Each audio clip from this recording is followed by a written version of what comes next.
The New Year's corporate party was supposed to be just another obligation, the kind you attend because it looks bad if you don't. Loud music, forced smiles, too much food, and conversations that usually stay on the surface. She almost didn't go. Long year, little energy, no mood to pretend she was more festive than she felt. He came with the same mindset, already planning how early he could leave without anyone noticing. Neither of them expected anything from that evening except endurance.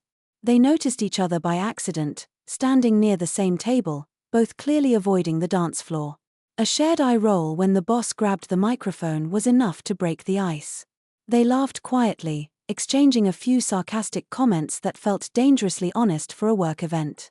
The conversation started lightly, about work chaos and office rumors, but slowly shifted into something more real. They talked about how strange it was to celebrate the new year with colleagues instead of people who truly knew them, about how exhausting it could be to play a role all year long. In the middle of the noise, their corner felt unexpectedly calm. As the evening went on, they found excuses to stay near each other. Drinks were refilled, jackets ignored, time forgotten.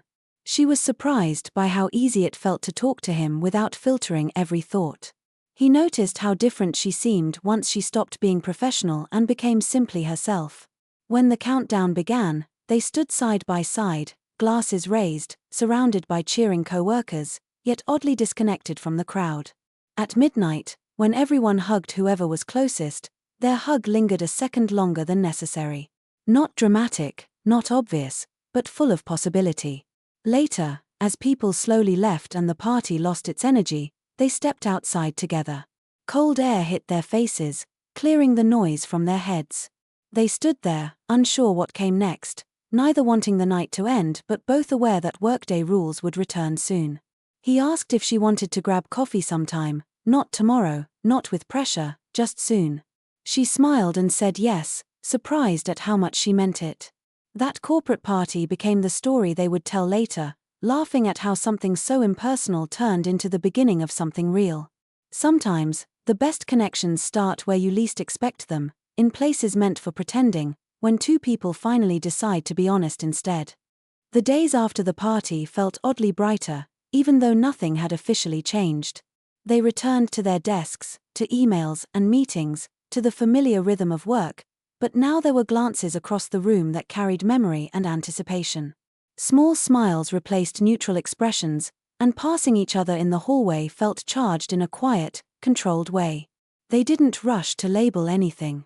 Instead, they exchanged short messages during lunch breaks, jokes that only made sense to the two of them, and subtle check-ins that said, "I'm still thinking about that night." It felt exciting and slightly dangerous, not in a dramatic way, but in the way that makes ordinary days feel more alive. Their first coffee outside the office was simple and intentional. No work talk at first, just stories about real life beyond job titles and responsibilities. She spoke about how she had learned to keep parts of herself hidden at work, how being professional sometimes meant being invisible. He admitted that he had been tired of blending in, of never feeling fully seen. The conversation flowed easily, honest without being heavy, playful without being shallow. They discovered shared habits, similar humor, and the same quiet wish for something genuine. When they parted ways that evening, neither of them questioned whether they would meet again. It already felt decided. As weeks passed, their connection grew carefully, shaped by respect for boundaries and curiosity for what could be. They learned how to balance public distance with private closeness, how to protect something new without hiding it completely.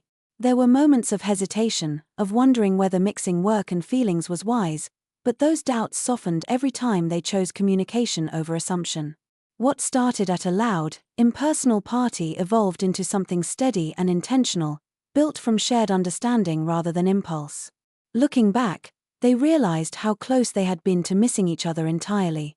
One decision to skip the party, one earlier exit, one less honest laugh, and their paths would have stayed parallel but separate.